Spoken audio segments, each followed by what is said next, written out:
Hello and welcome. आप सभी का स्वागत है हमारे यूट्यूब चैनल ज्ञान तरंग फॉर मैथ्स में। और यहाँ पे हम स्टार्ट करेंगे आपका सबसे इम्पोर्टेंट टॉपिक 3D। बच्चों, वेक्टर के बाद इसी के कंटिन्यूशन में हमें 3D पढ़ना होता है। तो मैं उम्मीद करता हूँ कि आप सभी लोगों ने जो इस वीडियो को देख रहे हैं उससे पहले वेक्टर वाला पार्ट कंप्लीट कर लिया होगा, क्योंकि वेक्टर के बाद ही हम 3D को समझ सकते हैं। बहुत सारे कॉन्सेप्ट होते हैं 3D के अंदर जो वेक्टर के रिलेटेड होते हैं। तो आपको वेक्टर कंप्लीट करने के बाद ही 3D को देखना स्टार्ट करना है। यदि आपने देख रखा है तो यहाँ पे डिस्क्रिप्शन के अंदर आपको प्लेलिस्ट का लिंक मिल जाएगा, तो आप वहां से उस सभी वीडियो को देख सकते हो और फिर आप उस 3D वाले पार्ट को देखिए। यदि इस चैनल पे नए हो तो प्लीज सब्सक्राइब जरूर कर लेना, और वीडियो अच्छा लगा है तो लाइक कर लेना। थोड़ी सी मेरे बारे में यहाँ पे इंट्रोडक्शन दे रखी है। मैंने बीटेक एनआईटी सूरत से कर रखा है। 2013 में मैं पास आउट हूँ और उसके बाद से कंटिन्यूसली जेई एडवांस और मेंस के लिए पढ़ा रहा हूँ, और साथ में मैंने बोर्ड के एग्जाम के लिए बच्चों को भी मेंटर किया है। काफी अच्छे से मुझे पता है कि इस टॉपिक का कितना अच्छा वेटेज रहता है, भले जेई मेंस एग्जाम हो, एडवांस एग्जाम हो, और अपन साथ की बात करें तो बोर्ड एग्जाम के अंदर भी। तो आप सभी लोग अगर अपने आप को 3D के अंदर कॉन्फिडेंस फील करना चाहते हो तो इस टॉपिक को मेरे साथ जरूर पढ़ना। काफी सिस्टमेटिक तरीके से इस 3D पोर्शन को हम यहाँ पे कवर करेंगे। चलिए स्टार्ट करते हैं। और आपको अगर कुछ नोट्स वगैरह लेने हैं तो बच्चों इस टेलीग्राम लिंक को आप अपने टेलीग्राम के अंदर टाइप कर लेना, और वहां से मैंने एक ग्रुप बना रखा है, उसमें आप ज्वाइन हो जाना। तो वहां पे मैं आपको पीडीएफ नोट्स के फॉर्म में वहां पे अवेलेबल करवा लिया करूंगा। कुछ इंपॉर्टेंट क्वेश्चन होंगे तो भी वो वहां पे मिल जाया करेंगे। अब चलिए स्टार्ट करते हैं। तो सबसे पहले अगर हम 3D की बात कर रहे हैं तो 3D के अंदर हमें क्या क्या पता होना चाहिए। तो बच्चों, 3D का मतलब होता है हमारे पास में 3 डायमेंशन होती है, जिसके अंदर हम एक्स एक्सिस, वाई एक्सिस और जेड एक्सिस कंसिडर करते हैं। अब इसमें किसी भी पर्टिकुलर पॉइंट को मुझे लोकेट करना है तो उस पॉइंट के कोऑर्डिनेट कैसे लिखते हैं। तो जैसे कि आप देख पा रहे हो तो यहाँ पे कुछ बेसिक आपको आइडिया लेके चलना है, जो कि पूरे थ्रू आउट आपके 3D के अंदर काम में आएगा। तो ये जब भी 3D का में कार्टेशियन कोऑर्डिनेट लिखने हो तो आप अपने आप के सामने एक क्यूबॉइड को एज्यूम कर लिया करो। और उस क्यूब या क्यूबॉइड की बात करें तो उसके अंदर किसी पर्टिकुलर पॉइंट या वर्टेक्स की बात करें तो उसको मुझे सपोज करो लोकेट करना है।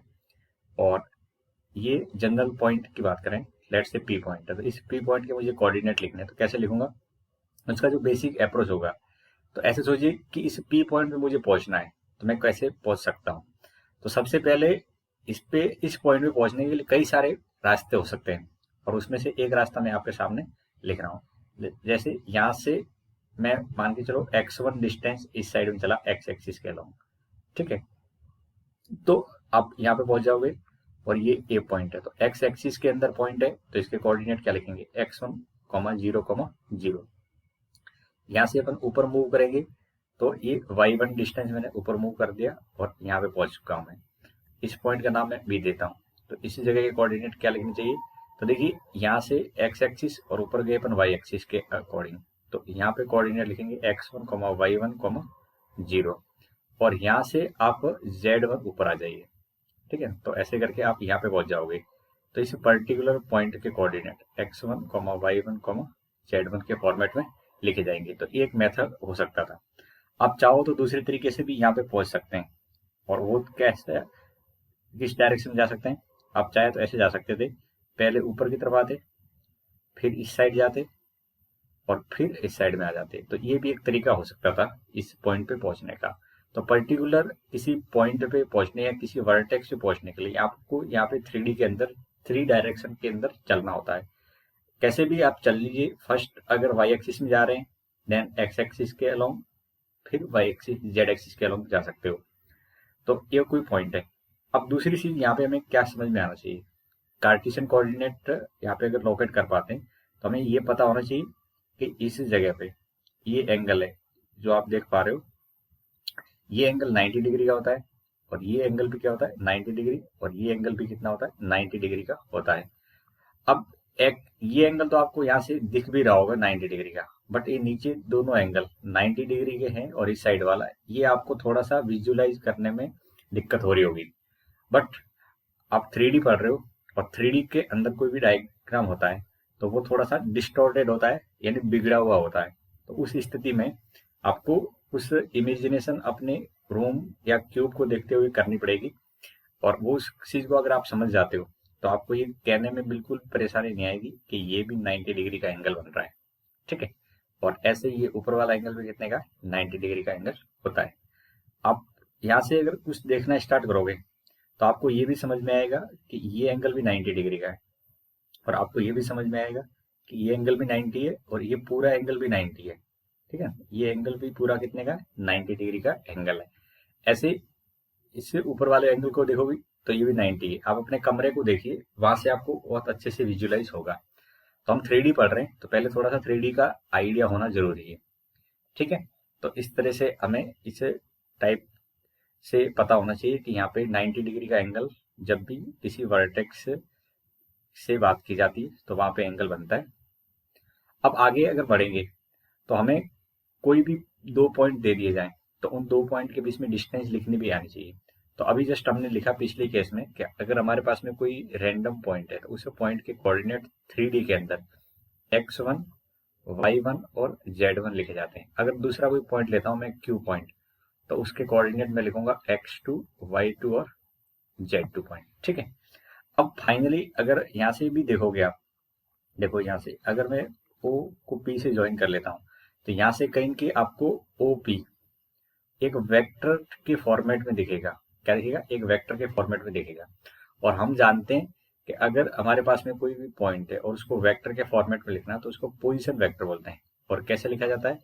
ओरिजिन से ज्वाइन करने के बाद उनके कोऑर्डिनेट के साथ में आई जे के लगा देते हैं, तो ये हमारा पोजीशन वेक्टर हो जाएगा।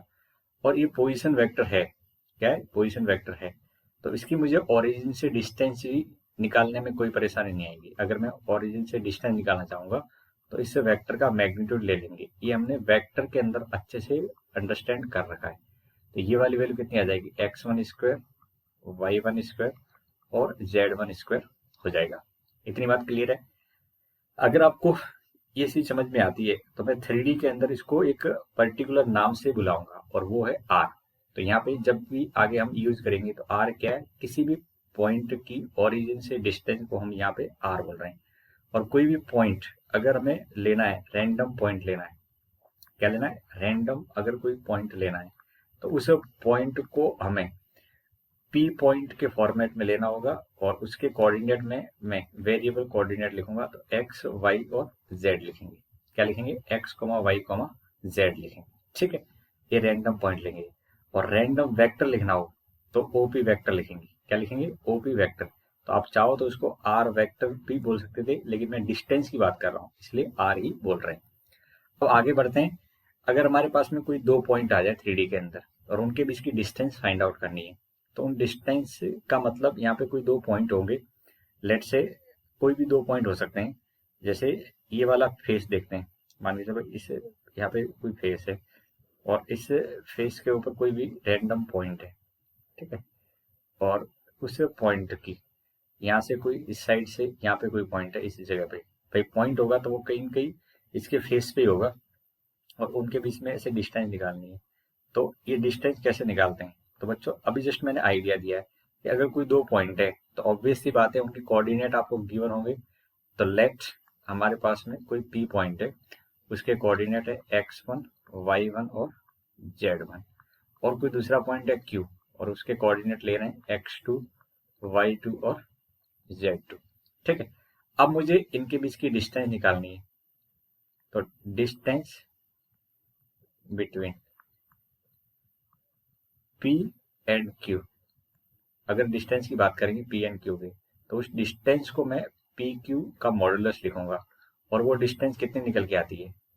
अब आप यहाँ से देखोगे तो ये x2 माइनस x1 का स्क्वायर निकल के आती है, प्लस y2 माइनस y1 का square, plus z2 minus z1 का स्क्वायर।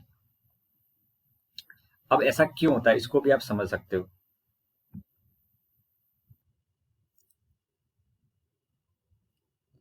अब देखो इसको कैसे लिखोगे, तो सिंपल सा मेथड है, बिल्कुल बहुत सिंपल है। देखो पी पॉइंट है, लेट्स से इसको मैंने पी एज्यूम किया है, क्या एज्यूम किया है, इसको पी एज्यूम किया है, और ये क्यू पॉइंट है, तो इन दोनों को ज्वाइन करेंगे तो डिस्टेंस ही होगी। तो मैं यहाँ पे सिंपली पी क्यू वैक्टर लिखूंगा। बच्चों अब वैक्टर अपन को पढ़ने में आ गया है, तो क्या करेंगे, पी क्यू वैक्टर लिखेंगे। और पी क्यू वैक्टर की लेंथ निकालनी हो तो क्या करेंगे, पी क्यू का मॉडुलस ले लेंगे। तो पी क्यू वैक्टर कितना बनेगा बच्चों, दोनों पॉइंट को ज्वाइन करें तो x two minus x one i cap, y two minus y one, यहाँ जे कैप हो जाएगा, और z two minus z one, और ये के कैप हो गया। इतनी बात समझ में आ रही है भाई, पी क्यू पॉइंट को ज्वाइन करोगे तो वेक्टर बन जाएगा, और उस वेक्टर की लेंथ होगी वही डिस्टेंस होगी। तो यहाँ पे इसका जो मॉडुलस निकालेंगे, तो पी क्यू का मॉडुलस लिखेंगे तो क्या आएगा, तो आप मॉडुलस निकालना वेक्टर का जानते हो, तो आपके पास में क्या आ जाएगा, ये यही निकल के आएगा। ठीक है, तो इस तरह से हमें डिस्टेंस फॉर्मूला 3D के अंदर अप्लाई करना आना चाहिए। अगर हम 2D की बात करें तो 2D के अंदर हमारे पास डिस्टेंस फॉर्मूला जो होता है उसमें 3D में क्या चेंज आता है, Z2 माइनस Z1 का स्क्वायर एक्स्ट्रा ऐड हो जाता है अंडर रूट के अंदर।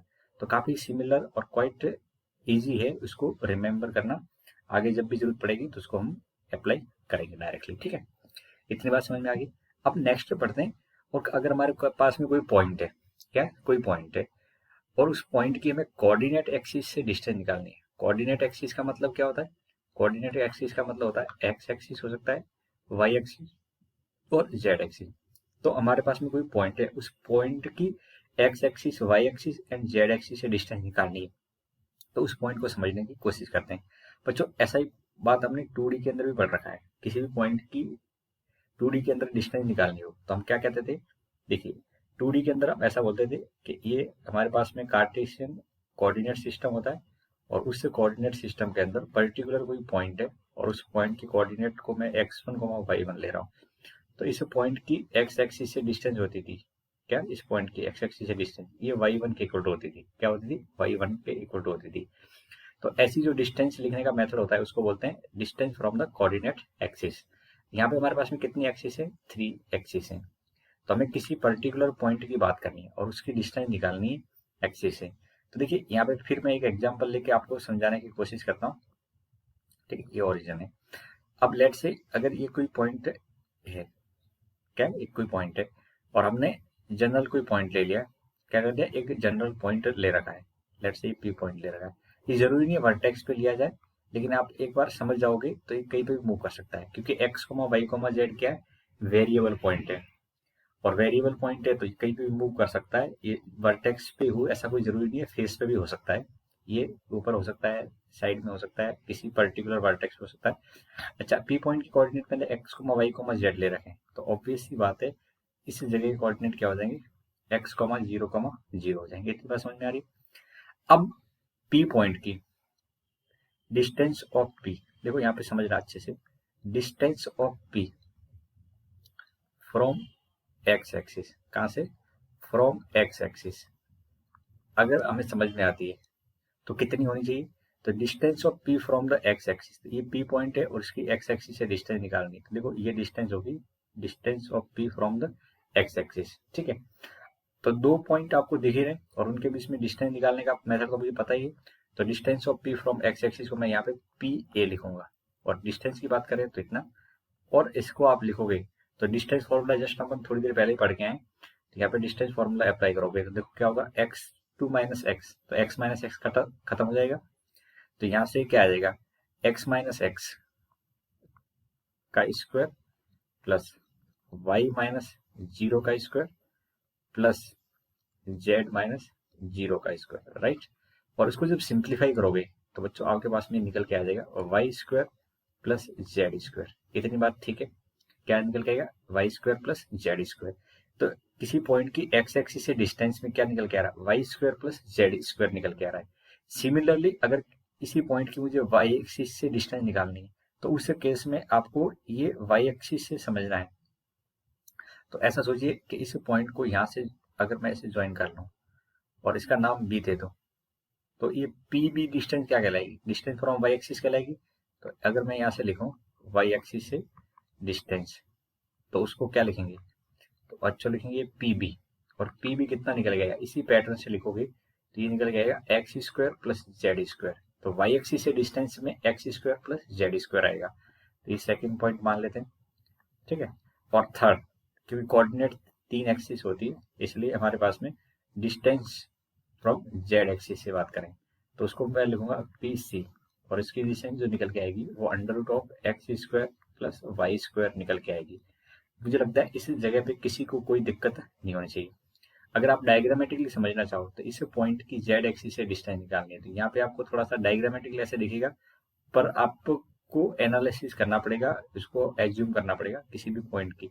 तो लेट से मैंने पॉइंट को यहाँ ले रखा है और उसकी वाई एक्सिस से डिस्टेंस निकालनी है, तो आपको क्या करना है, सिंपली यहाँ पे इसको ज्वाइन कर लेना इस साइड से, ठीक है। तो ऐसे ज्वाइन करते हैं। तो यहाँ पे अब कोई कहेगा सर आपने इसको ज्वाइन किया यहाँ से, तो डिस्टेंस की बात करें, ठीक है, एक्सिस से डिस्टेंस की बात करें तो उसके कोरस्पॉन्डिंग आपको क्या करना है, एक्सिस पे परपेंडिकुलर डालना होता है, और डिस्टेंस पे हम हमेशा शॉर्टेस्ट डिस्टेंस लेते हैं। क्या लेते हैं, शॉर्टेस्ट डिस्टेंस लेते हैं। इतनी बात आपके दिमाग में आनी चाहिए, नहीं तो कई बच्चे ऐसे होंगे उनके दिमाग में आएगा सर इसको यहाँ से ज्वाइन क्यों नहीं किया, ये तो डिस्टेंस है। तो बच्चों जब डिस्टेंस की बात की जाती है तो ये परपेंडिकुलर डिस्टेंस होती है। कौन सी वाली डिस्टेंस होती है, परपेंडिकुलर डिस्टेंस होती है। तो इस पी पॉइंट का एक्सिस पे जो फुट हो और परपेंडिकुलर आएगा, पी पॉइंट का एक्स एक्सिस के ऊपर जो फुट और परपेंडिकुलर आएगा वो कहाँ पे आएगा, वो बच्चों यहाँ पे आएगा। और आपको ये जानकर यहाँ से बहुत अच्छा लग रहा होगा कि ये एंगल 90 डिग्री है। तो आपको डिस्टेंस लेने के लिए ये बीच में कहीं पे भी इस पे फुट परपेंडिकुलर डालना है। परपेंडिकुलर कहाँ डालना है, इसके जस्ट वर्टेक्स पे डालना है। आप खुद सोचिए, आप जिस कमरे के ऊपर बैठे हो, जिस कमरे के अंदर बैठे हो, उस कमरे के किसी एक कॉर्नर को पकड़ लो और उस कॉर्नर से परपेंडिकुलर डालो, तो जस्ट नीचे सामने वाली फर्श पे आ रहा होगा। तो समझ पा रहे हो, एक फर्श के उस कोने पे आएगा। अगर सामने वाला पॉइंट किसी कोने में है तो उसका परपेंडिकुलर उस जस्ट नीचे वाले कोने में पड़ रहा होगा। इसलिए मैंने यहाँ से ए से ज्वाइन किया है। और आप देखो इसके बीच में एंगल कितना बनेगा, 90 का बनेगा। तो ये क्लियरिटी थी समझने वाली। ये कई बच्चों को डाउट में रहता है कि सर आपने पी को ए से ही ज्वाइन क्यों किया, पी को ए वर्टेक्स से ज्वाइन क्यों किया, बीच में की ज्वाइन क्यों नहीं किया। तो मैं डिस्टेंस की बात करता हूँ तो वहां पे शॉर्टेस्ट डिस्टेंस की बात होती है, और वो परपेंडिकुलर डिस्टेंस ही शॉर्टेस्ट डिस्टेंस होती है। ये आपको स्ट्रेट लाइन के अंदर भी समझा रखा होगा अच्छे से, ठीक है। चले आगे। अब देखिए, ये जो कॉन्सेप्ट है उसी पे एक क्वेश्चन देख लेते हैं और फिर आगे बढ़ने की कोशिश करते हैं, क्योंकि जब तक हमारे पास में प्रैक्टिस नहीं होगी तब तक एक क्वेश्चन परेशान करेंगे आगे भी। तो देखिए हमारे पास में इन्होंने बोला है A and B are foot of perpendicular. A and B क्या है, फुट ऑफ परपेंडिकुलर है from the point 5,3,4 on x y plane. काफी इंटरेस्टिंग पार्ट है, एंड वाई जेड प्लेन। तो यहाँ पे कोई पी पॉइंट है, क्या बच्चों, पी पॉइंट है। जनरल कोई पी पॉइंट लेना है ना, और मैंने मान के चलो पॉइंट यहाँ पे ले लिया, पी पॉइंट ले लिया यहाँ पे जनरल। तो ये कितना है, 5, 3 एंड 4, ये कोऑर्डिनेट दे रखा है। अब बच्चों को दिमाग में ये आना चाहिए कि सर ये यही भी होगा, तो मैं कहूँगा ये कहीं पे भी हो सकता है बीच में, लेकिन ये आपकी अंडरस्टैंडिंग अच्छे से हो जाए इसलिए मैं डाल रहा हूँ। अब क्या कह रहे हैं, इस पी पॉइंट से, इस पी पॉइंट से एक्स वाई प्लेन पे क्या डाल रहे हैं, फुट ऑफ परपेंडिकुलर डाल रहे हैं। ध्यान से समझना इस पॉइंट को, पी पॉइंट से परपेंडिकुलर डाल रहे हैं। तो ये पी पॉइंट से परपेंडिकुलर डाल रहे हैं एक्स वाई प्लेन पे। तो आपको एक्स वाई प्लेन नजर आ रहा है, ये आपका सामने जो दिख रहा है ये क्या है, एक्स वाई प्लेन है। तो यहाँ से मैं जो परपेंडिकुलर डालूंगा तो परपेंडिकुलर इस साइड में होगा, और ये कई इस पॉइंट को अपन इसको बोलेंगे फुट ऑफ परपेंडिकुलर। तो ये ए है। तो कोई बता सकता है ए के कोऑर्डिनेट क्या होंगे, तो यहाँ से जो फुट ऑफ परपेंडिकुलर डालेंगे तो वो एक्स वाई प्लेन पे जाएगा, और एक्स वाई प्लेन का मतलब होता है उस जगह पे जेड 0 हो जाएगा, हाइट कितनी हो जाएगी, 0। तो यहाँ पे आपके कोऑर्डिनेट क्या होंगे, 5 का 5 रहेगा, 3 का 3 रहेगा, लेकिन जेड की जगह कितना आ जाएगा, 0 आ जाएगा। इतनी बात समझ में आ रही। जब आप किसी पॉइंट के परपेंडिकुलर नीचे साइड में डालते हो, तो अगर एक्सिस पे डाल रहे हो तब तो उस कंडीशन में तो क्या आता है, उस एक्सिस का कोऑर्डिनेट आता है, बाकी दोनों 0 हो जाते हैं। और किसी फेस पे परपेंडिकुलर डालते हैं, किसी प्लेन पे परपेंडिकुलर डालते हैं, तो एक्स वाई प्लेन पे परपेंडिकुलर डाल रहे हैं, इसका मतलब ये होगा उसमें जेड 0 हो जाएगा, ठीक है। तो ए के कोऑर्डिनेट समझ में आ गई। अब वाई जेड प्लेन पे परपेंडिकुलर डाल रहे हैं, तो वाई जेड कौन सा है, देखिए ये आपका वाई जेड प्लेन है, और इस वाई जेड प्लेन का इस पॉइंट से परपेंडिकुलर डाल रहे हैं, तो ये परपेंडिकुलर इस साइड जाएगा, और इस पॉइंट को अपन बोलेंगे बी पॉइंट। और इस पॉइंट की कोऑर्डिनेट क्या आएंगे, तो ये वाई जेड प्लेन में, तो इसमें एक्स की वैल्यू 0 हो जाएगी, वाई की जगह कितना आ जाएगा, 3, वाई की जगह कितना आ जाएगा 3, और जेड की जगह कितना आ जाएगा 4। इतना समझ में आ गया। अब बी पॉइंट है, अब मुझे इन दोनों के बीच की डिस्टेंस फाइंड आउट करनी है। तो समझो एक तरह से ये डायगोनल की लेंथ फाइंड आउट करनी है। क्या करनी है? इस डायगोनल की लेंथ फाइंड आउट करनी है। लेकिन मैं डायगोनल की एंगल से नहीं सोचूंगा, ये मैं सोचूंगा कि 2 पॉइंट के बीच की डिस्टेंस निकालनी है। तो 2 पॉइंट की डिस्टेंस का फॉर्मूला मुझे जस्ट अभी थोड़ी देर पहले पता चला है, और मैं पहले से भी कहीं कहीं इसका रिलेशन जानता हूँ। तो ए बी के बीच की डिस्टेंस निकालनी है, तो क्या करेंगे? 0 - 5, 2 पॉइंट के बीच की डिस्टेंस x2 - x1, 0 माइनस ये 5 है का स्क्वायर, प्लस 3 - 3, 3 - 3 का स्क्वायर, प्लस प्लस कितना आएगा? 4 - 0 का स्क्वायर। तो यहाँ से 4 - 0 का स्क्वायर लिखेंगे। इसको जब बच्चों आप सॉल्व करोगे, जब सॉल्व करेंगे तो ये हो जाएगा आपका 25 ए 3 - 3 था बच्चों, यहाँ पे ये थोड़ा सा करेक्शन कर लेना, 3 - 3 था, तो 0 + 16 ये आ जाएगा √41 यूनिट। ठीक है, तो क्या समझ में आया कि जब हम किसी फेस पे परपेंडिकुलर डालते हैं, तो उस फेस पे देख लो, या किसी प्लेन पे परपेंडिकुलर डालते हैं तो कौन सा प्लेन है? एक्स वाई प्लेन है, तो जेड का कोऑर्डिनेट 0 रहेगा। ठीक है, चलिए इतनी बात आपको समझ में आ गई, तो कुछ आगे बढ़ते हैं। और यहाँ पे भी हम, क्योंकि हमें 3D पढ़ना है, तो पहले आपको बेसिक ऑफ 3D पता होना चाहिए। बेसिक ऑफ 3D के अंदर ये आता है, डिस्टेंस फॉर्मूला अप्लाई करना आना चाहिए। अगर कोई पॉइंट है तो उस पॉइंट के फुट ऑफ परपेंडिकुलर क्या होंगे ये निकालना आना चाहिए। इसी कॉन्सेप्ट को आगे देखेंगे तो हमारे पास में सेक्शन फॉर्मूला आता है। ठीक है, तो सेक्शन फॉर्मूला के अंदर हमारे पास में 2 केस बनते हैं, एक बनता है इंटरनल डिवीजन और एक बनता है एक्सटर्नल डिवीजन। तो इंटरनल डिवीजन के अंदर जैसा आप 2D के अंदर पढ़ते हो, बिल्कुल सिमिलर पैटर्न से यहाँ पे 3D के अंदर भी आता है। तो देखिए, इंटरनल डिवीजन की बात करें तो हम किसी रेशियो में डिवाइड कर रहे हैं, तो हमारे पास में एक ए पॉइंट है और एक बी पॉइंट है, उनको मुझे पी पॉइंट के द्वारा डिवाइड करना है किस रेशियो में? m/n में। तो मैं यहाँ पे ये थोड़ा सा करेक्शन कर लेता हूँ। ठीक है, तो यहाँ पे ये m है, और इसको थोड़ा सा, क्योंकि हमें जनरली जो पैटर्न दे रखा है वो ऐसा ही दे रखा होता है। ठीक है, तो हम क्या करेंगे, यहाँ पे कोऑर्डिनेट लिखेंगे p के। तो कोऑर्डिनेट कितने हैं? x, y और z है। तो ये हमारे पास में जो कोऑर्डिनेट निकल के आते हैं वो कैसे आएंगे? ये इसके साथ मल्टीप्लाई होता है और ये इनके साथ मल्टीप्लाई होता है। तो क्या होगा? mx2 कितना होगा? mx2 और mx1 डिवाइड में आ जाएगा m + n, जानते होंगे। फिर y के लिखेंगे तो my2 और ny1 डिवाइड में आ जाएगा m + n, और ऐसे ही mz2 mz1 upon m + n ये निकल के आ जाता है। ठीक है, तो ये इंटरनल डिवीजन का कॉन्सेप्ट है, क्योंकि ये दो तो पहले से हम जानते हैं और इसको अच्छे से हमने प्रूव भी कर रखा है, तो इसमें कोई दिक्कत आपको नहीं होनी चाहिए कि ये क्यों आया, कहाँ से आया है। इसकी सिमिलरिटी से आप प्रूव कर सकते हो बहुत आसान तरीके से। अच्छा, अगर एक्सटर्नल डिवीजन आ जाए, तो एक्सटर्नल डिवीजन आ जाए तो बच्चों बिल्कुल सेम तरीके से ये फॉर्मूला बन जाता है। यहाँ पे प्लस की जगह कितना आ जाता है? माइनस आ जाता है। क्या आता है? एक्सटर्नल डिवीजन के अंदर यहाँ पे mx2 माइनस nx1 अपॉन में m - n आएगा। ठीक है, क्या आएगा? m - n।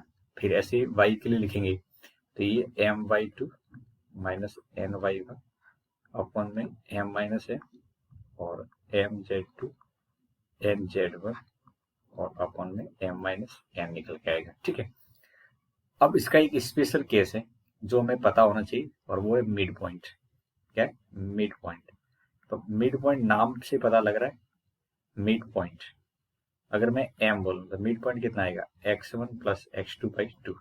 ये मैं आपको क्यों बता रहा हूँ बच्चों, ये बेसिक है। अगर इसमें आप बिल्कुल फ्लुएंट है तो आपको आगे किसी भी कॉन्सेप्ट में अगर ऐसा लॉजिक लग रहा होगा जिसमें इंटरनल डिवीजन एक्सटर्नल डिवीजन लगता है, तो बहुत आसानी से आप अप्लाई कर सकते हो। ठीक है, तो ये यहाँ तक आपको समझ में आ गया होगा।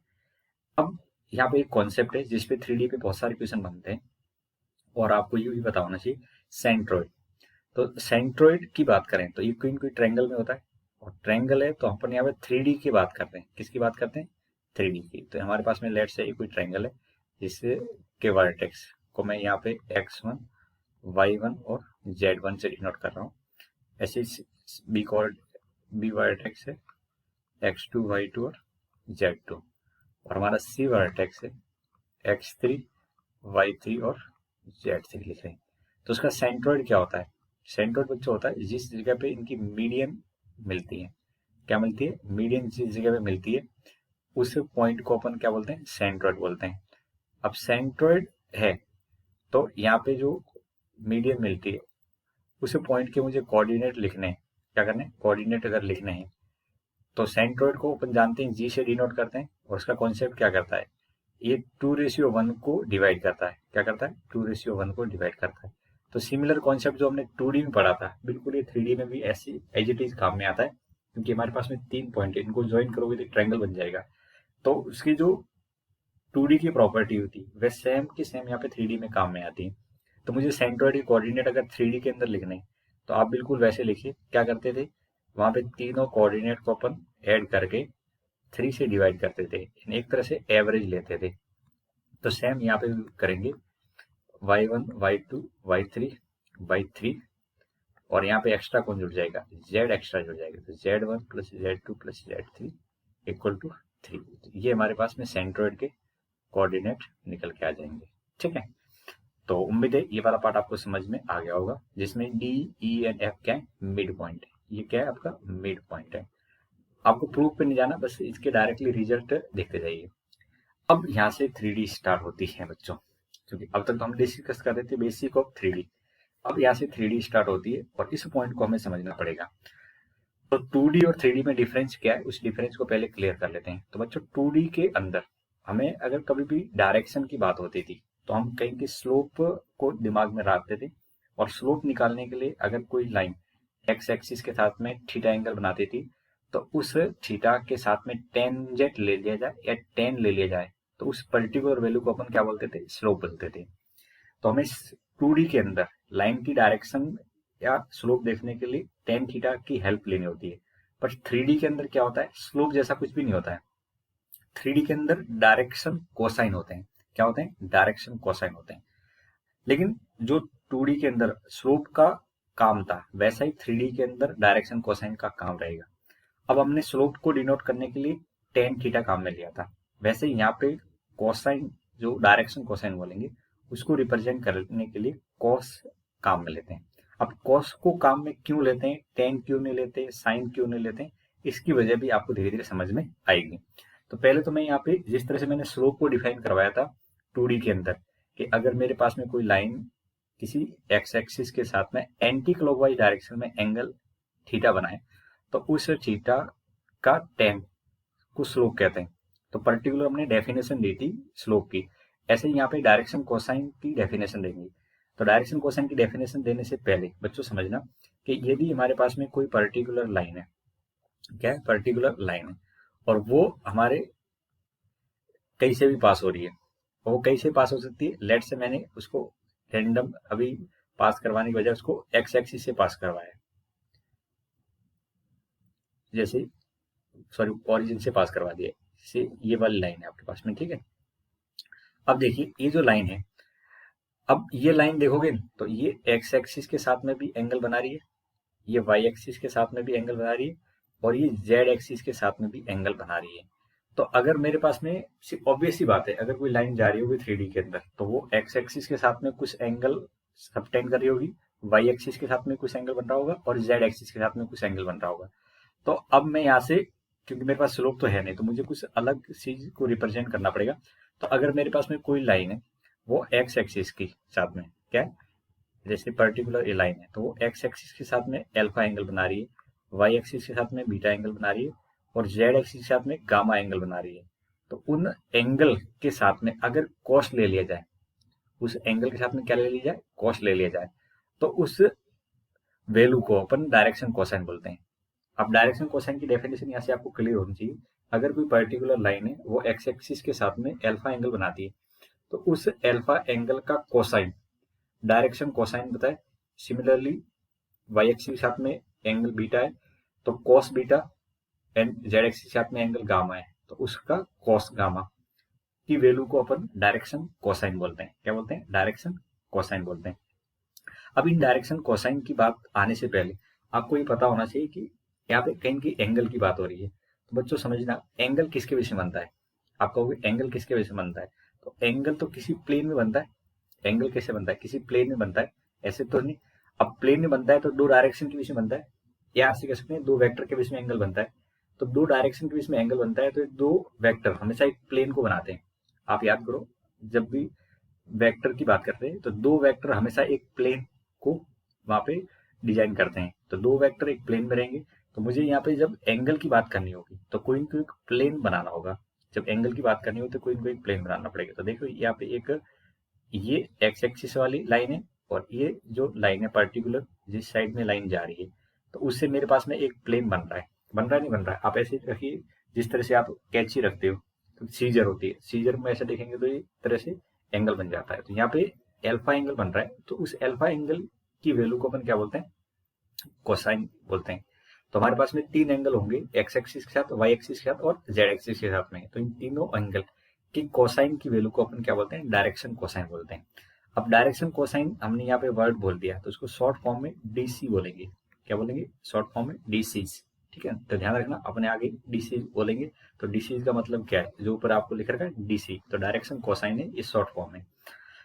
अब डायरेक्शन कोसाइन को यहाँ पे पर्टिकुलरली हमने कुछ नाम से डिनोट कर रखा है, एल एम और एन। इससे क्या होगा, हमें आसानी होगी याद रखने में। जैसे स्लोप को वहां पे एम से डिनोट करते थे, यहाँ से डायरेक्शन कोसाइन को भी एल एम और एन से डिनोट कर रहे हैं।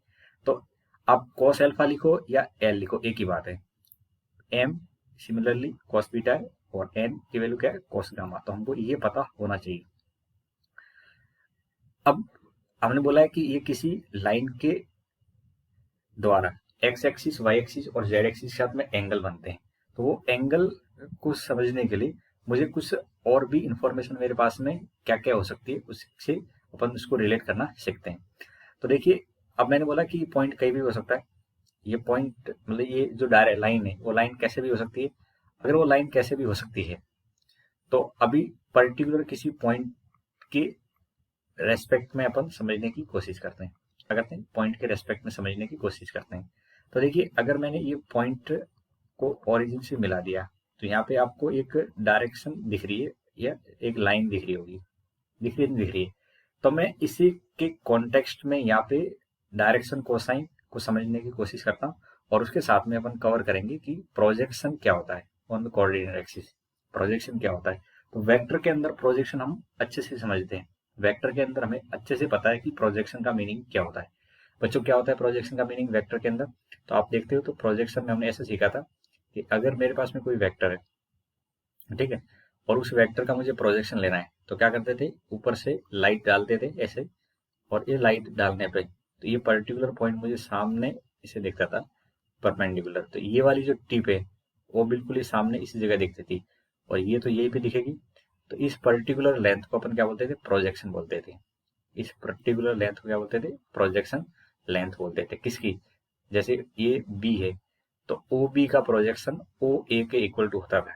तो मेन कॉन्सेप्ट क्या होता था, ये बी पॉइंट सामने मुझे परपेंडिकुलरली नीचे दिखता था। ऐसे यहाँ पे आपके पास में अगर कोई लाइन है तो उस लाइन का प्रोजेक्शन अगर मैं डालूंगा तो मेरे पास में प्रोजेक्शन किसके ऊपर डालना है, ये सबसे इंपॉर्टेंट पॉइंट बन जाता है। प्रोजेक्शन किसके ऊपर डालना है, ये सबसे इंपॉर्टेंट पॉइंट बन जाता है।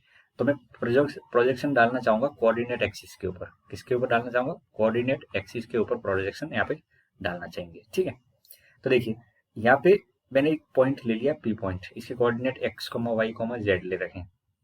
अब ओ से पी तक आप देखोगे तो एक लाइन भी बन चुकी है, और लेट से इसकी लेंथ आर है।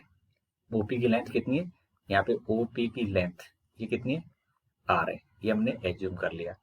अब मुझे इसे पी पॉइंट यानी ओपी जो है उसका प्रोजेक्शन एक्स एक्सिस पे डालना है। क्या करना है, प्रोजेक्शन एक्स एक्सिस पे डालना है। तो प्रोजेक्शन जब डालेंगे तो ये ओ पॉइंट तो वहीं पे दिखेगा, लेकिन ये पी पॉइंट कहाँ दिखेगा, अब बताओ ये पी पॉइंट कहाँ दिखेगा। अपन प्रोजेक्शन डाल रहे हैं तो ये पी पॉइंट आपको बिल्कुल ऑपोजिटली यहाँ दिखेगा। कहाँ दिखेगा, इस जगह पे दिखेगा। लेट से इसको ए मान लिया है। अब यहाँ से ये समझने वाला पॉइंट था कि अगर मैं पी पॉइंट वर्टेक्स पे ले रखा है, बच्चों मैं वर्टेक्स पे बार बार क्यों ले रहा हूँ, कि वर्टेक्स को हमें रियलाइज करना बहुत आसान होता है इसी जगह पे देखना।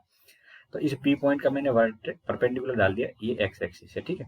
तो ये यही पे आएगा, यहाँ पे नहीं आएगा कहीं, ये बीच में नहीं आने वाला है, क्योंकि परपेंडिकुलर ही डालना होता है प्रोजेक्शन सामने। और ये एंगल 90 का होता है। ये कितने लोग समझेंगे, ये एंगल कितने का, 90 का। अब देखिए, इसको अपन ने क्या बोला था, अल्फा एंगल बोला था भाई। ओपी एक लाइन है तो वो एक्स एक्सिस के साथ में एंगल भी बनाएगी, तो कितना एंगल बनाएगी, अल्फा एंगल बनाएगी।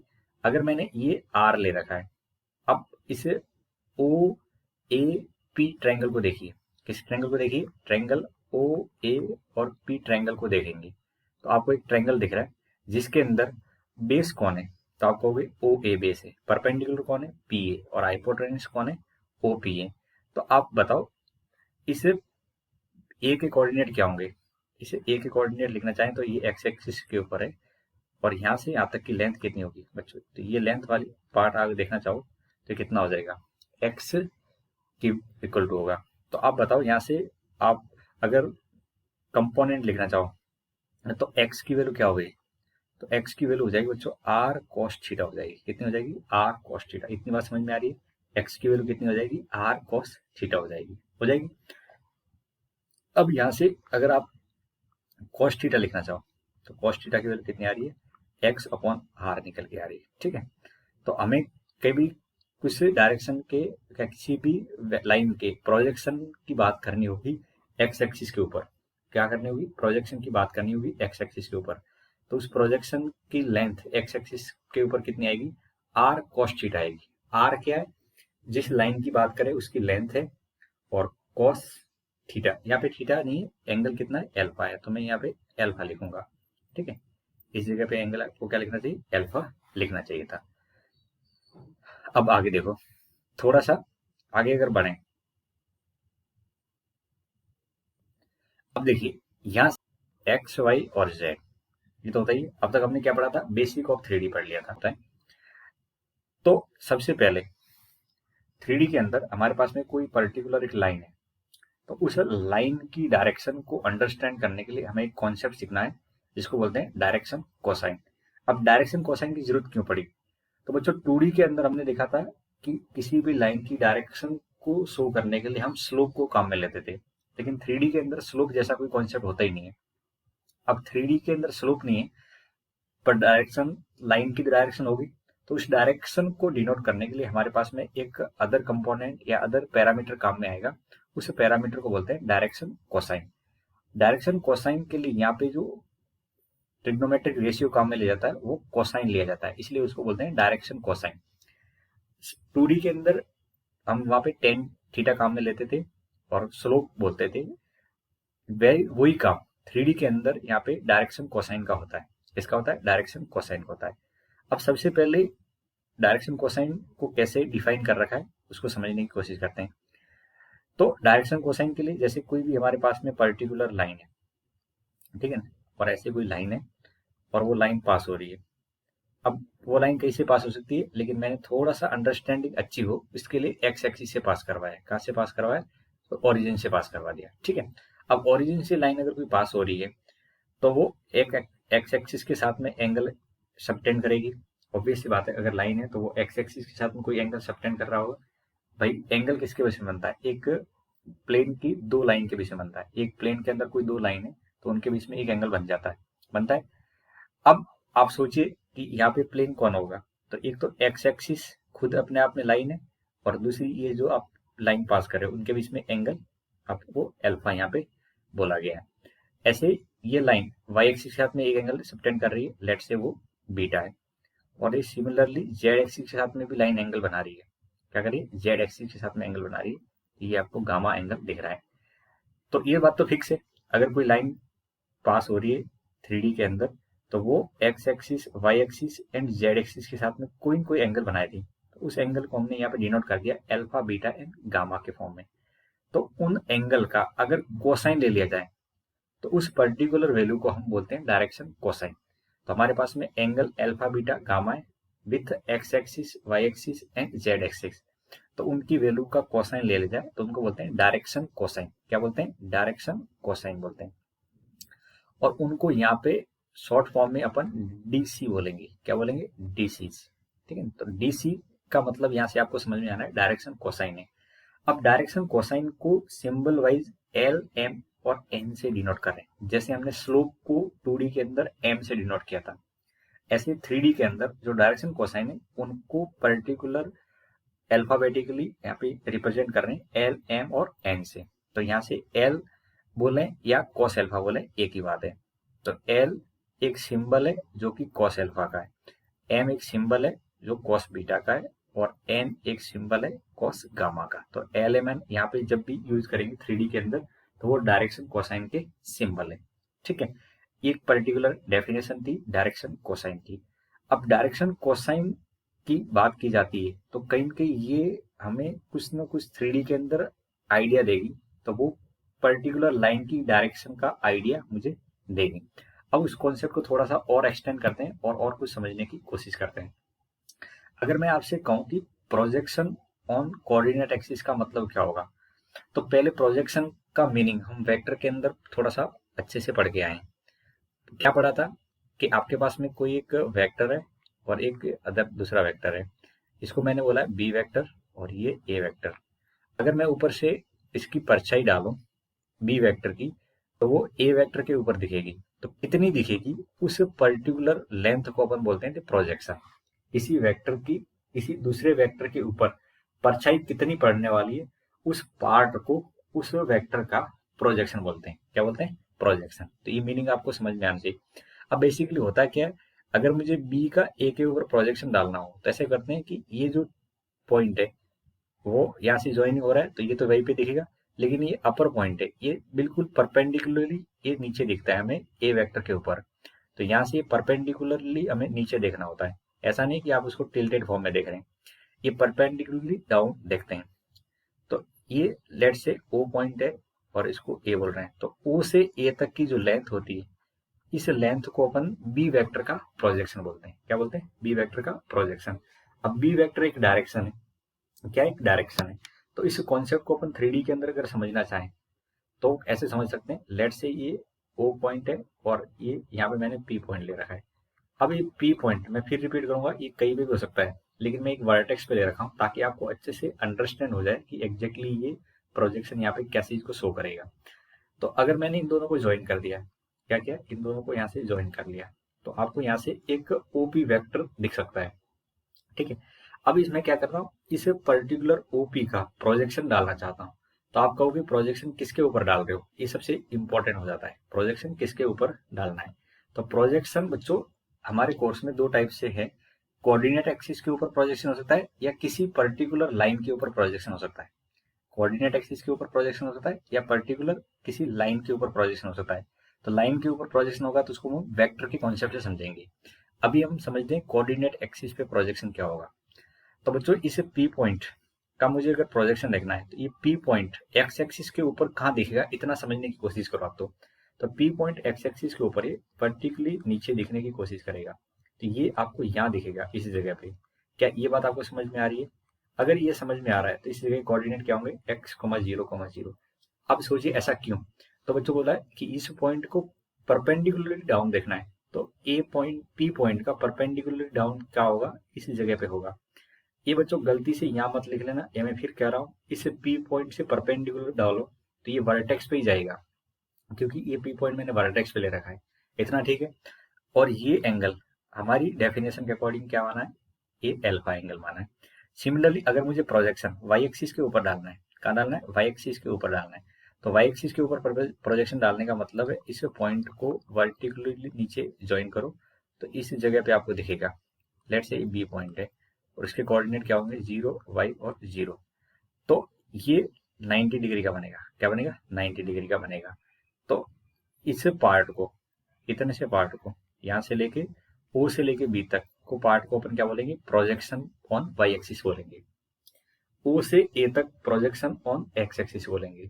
और ऐसे अगर जेड एक्सिस की बात की जाए तो ये जेड एक्सिस अभी आपको डिस्टॉर्टेड फॉर्म में दिख रहा है, लेकिन बिल्कुल इसी पैटर्न से आप समझ सकते हो। ए पॉइंट लेट से मैंने यहाँ ले लिया होता, क्या लिया होता, इस जगह पे लिया होता है, तो आपका प्रोजेक्शन इसको ये डाउन यहाँ पे दिखता। ठीक है। अब अगर आपको एक्स एक्सिस और वाई एक्सिस का पार्ट समझ में आ सकता है तो आप इस जगह जेड एक्सिस समझ के आप बिल्कुल जेड एक्सिस वाला प्रोजेक्शन भी अंडरस्टैंड कर सकते हो। अब देखिए, लेट से मैंने थोड़ी देर के लिए ये ओ पी आर के इक्वल टू एज्यूम कर लिया। Let O P equal to कितना है, आर हमने अगर एज्यूम कर रखा है, तो यहाँ पे अपन प्रोजेक्शन के लिए अब ज्यादा लंबा नहीं सोचेंगे, केवल ट्रायंगल की मदद से सोचने की कोशिश करेंगे। तो एक राइट एंगल ट्रायंगल आपको नजर आ रहा होगा, आ रहा है नहीं आ रहा है? कौन सा ट्रायंगल, ओ ए और पी राइट एंगल ट्रायंगल है। तो इस राइट एंगल ट्रायंगल के अंदर ये यहां से लेके यहां तक का पार्ट जिसको अपन एक्स के इक्वल टू बोल रहे हैं, ये क्या है, ओपी का प्रोजेक्शन है। तो projection of OP on x axis कितना है, projection of OP on x axis कितना है, ये ओ ए के इक्वल टू है। ठीक है, अब ये कितना होगा, ओ ए के इक्वल टू लिखना चाहें तो ये यहां से लिखना चाहूं मैं तो ये एक्स के इक्वल टू है, और यहां से ओ ए की वैल्यू अगर मैं लिखना चाहूं तो कितना होगा, लिखूंगा आर कॉस एल्फा लिखेंगे। ये आर कॉस एल्फा समझ में आ रहा है। आप सिंपली कोई ट्रायंगल है और इसे राइट एंगल ट्रायंगल की बात करें तो ये एंगल एल्फा है, ये आर है और ये एक्स है। तो आप सिंपली यहाँ से लिख सकते हो cos alpha equal to x by R, तो वही यहाँ पे लिखा है। तो यहाँ से देखिए कॉस एल्फा कितना हो जाएगा, एक्स बाई आर हो जाएगा। अब कॉस एल्फा को अपन क्या बोल रहे थे, एल बोल रहे थे, तो x equal to l equal to x by R हो रहा है। समझ में आ रहा है। यहाँ आप जाओ तो ऐसा भी लिख सकते हो l equal to sorry x equal to क्या लिख सकते हैं, x equal to l R. ये काफी कुछ हमें आगे इंफॉर्मेशन बताएगा, लेकिन अभी जो बात मैंने लिखी इतनी समझ में आ गई। एल की वैल्यू क्या हो जाएगी, एक्स बाई आर। अब यहाँ से अगर मैंने बच्चों इसको x1 ले लिया, इसको y1 ले लिया, इसको z1 ले लिया, ठीक है, तो ये x1 हो जाएगा। तो यहाँ से भी आपको अगर किसी पर्टिकुलर पॉइंट की बात करनी हो तो यहाँ पे x1 कर देना और ये भी x1 हो जाएगा। इतना समझ में आ रहा है। तो l इक्वल टू कितना हो जाएगा, x1 अपॉन r। तो यहाँ पे x1, तो ये x y z तुम्हारे हाथ में, हम कैसे इसको लेना चाह रहे हैं। सिमिलरली अगर y एक्सिस के ऊपर प्रोजेक्शन लिखना चाहें तो सिमिलरली आप यहाँ से बताओ, अगर इस जगह पे देखना चाहें तो ये मेरी लेंथ कितनी हो जाएगी यहाँ से, तो ये y1 होगी। तो y1 की वैल्यू कितनी आ जाएगी बच्चों बताओ।